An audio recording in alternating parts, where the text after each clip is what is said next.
নমস্কাৰ পুনৰ এবাৰ গীতাশ্ৰী ব্লগলৈ আপোনালোকক স্বাগতম জনাইছোঁ। আজি মই আপোনালোকৰ কাৰণে খাচী ছাগলীৰ মাথাৰ এটা ৰেচিপি লৈ আহিছোঁ।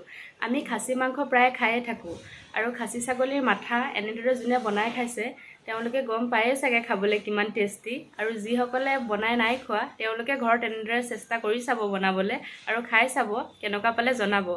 আৰু মই আজি খাচী ছাগলীৰ মাথা বনাবৰ কাৰণে যিখিনি মছলা ব্যৱহাৰ কৰিম সেই মছলা সকলোৰে ঘৰতে ব্যৱহাৰ হয়। সো স্কিপ নকৰাকৈ ভিডিঅ'টো শেষলৈকে চাব। মই এয়া এটা খাচী মাথা লৈ ল'লোঁ আৰু কাচাইকৈ ঘিউ থকা অংশটো গোটাকৈ কটুৱাই আনিছোঁ। আৰু দুটা আলু মই সৰুকৈ কাটি ল'লোঁ, আৰু এয়া গোটা জিৰা অলপ, ধনিয়া, শুকান জলকীয়া, আৰু এয়া লং, ডালচেনি, ইলাচি ল'লোঁ, আৰু তেজপাত দুখিলা ল'লোঁ, আৰু কেঁচা বিলাহী, জলকীয়া, আদা, আৰু এই নহৰু ল'লোঁ, আৰু এই তিনিটা মই পিঁয়াজ লৈ লৈছোঁ।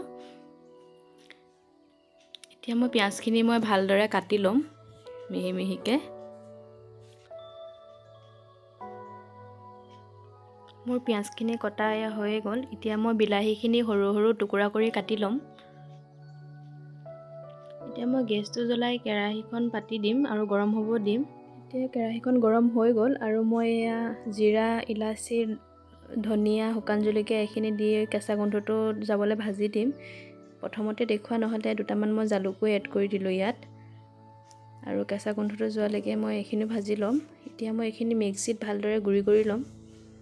মোৰ গুড়ি হৈ গ'ল, আৰু এতিয়া মই নহৰু, আদা, কেঁচা জলকীয়া এইখিনিও এটা পেষ্ট বনাই ল'ম। এতিয়া মই কেৰাহীখন পাতি গৰম হ'বলৈ দিলোঁ আৰু এয়া তেল ঢালি দিলোঁ। তেলখিনি মই গৰম হ'ব দিম। এতিয়া মোৰ তেল গৰম হৈ গ'ল। এতিয়া মই তেলত অলপমান পাঁচফোৰণ দি দিছোঁ, আৰু শুকান জলকীয়া এটা দুডোখৰ কৰি দিলোঁ, আৰু তেজপাত দুখিলা দি পিনে ভালদৰে লৰাই দিলোঁ। আৰু এতিয়া মই পিঁয়াজখিনি দি পিনে আকৌ লৰাই দিম, আৰু পিঁয়াজখিনি ব্ৰাউন কালাৰ অহালৈকে ভাজি থাকিম।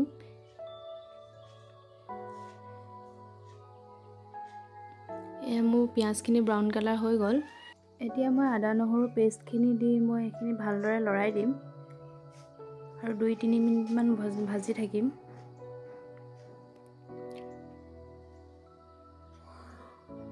এতিয়া মই ইয়াত 1 চামুচ হালধি পাউডাৰ দি দিছোঁ, আৰু এয়া নিমখ দি দিলোঁ। আপোনালোকে নিমখটো সোৱাদ অনুযায়ী দি ল'ব। আৰু এয়া মই কাটি থোৱা বিলাহীখিনিও ইয়াত এড কৰি দিলোঁ, আৰু ভালদৰে লৰাই দিম। বিলাহীখিনি গলিব দিম, সেয়েহে 4 মিনিটমান ভাজি ল'লোঁ। এতিয়া মই এয়া গুড়ি কৰি থোৱা মছলাখিনি দি দিছোঁ, আৰু অলপমান ৰাখি দিছোঁ, শেষত দিম মই সেয়া। আৰু এনেকৈ ভালদৰে লৰাই থাকিব। মছলাখিনি যিমানে ভজা হয় মাংস খাবলৈ সিমানেই টেষ্টি হয়। চ' মছলাখিনি যিমান পাৰে মিডিয়াম ফ্লেমত গেছটো দি লৰাই থাকিব। আৰু এয়া মই মাংসখিনি দি দিলোঁ, আৰু ভালদৰে লৰাই দিম মাংসখিনি দি। আৰু মাংসখিনি ভালদৰে লৰাই পিনে মই ঢাকন দি দিম, যাতে মাংসখিনিত মছলাখিনি সোমায়। আৰু গেছটো আপোনালোকে মিডিয়াম কৰি ৰাখিব।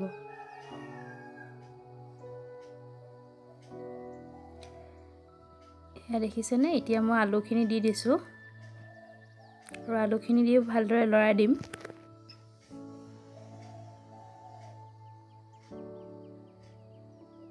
আৰু অলপ টাইম সিজিব দিম।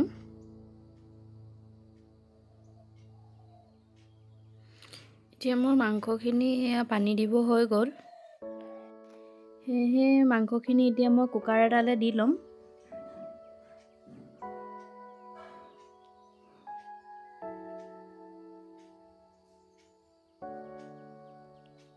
এয়া মই কুকাৰ এটাত ভৰাই দিলোঁ গোটেই মাংসখিনি, আৰু ডাঙৰ গিলাচেৰে 1 গিলাচ কুহুমীয়া গৰম পানী দি দিছোঁ, আৰু ভালদৰে লৰাই দিলোঁ। আৰু অলপ মছলা বাটি ৰাখি থৈছিলোঁ সেইখিনিও এতিয়া এড কৰি দিছোঁ ইয়াত, আৰু 1 চামুচ এয়া মই মিট মছলা দি দিছোঁ, আৰু ভালদৰে লৰাই দিলোঁ। এতিয়া মই 3টা চিটি অহালৈকে সিজিব দিম মাংসখিনি। এতিয়া মোৰ চিটি আহি গ'ল।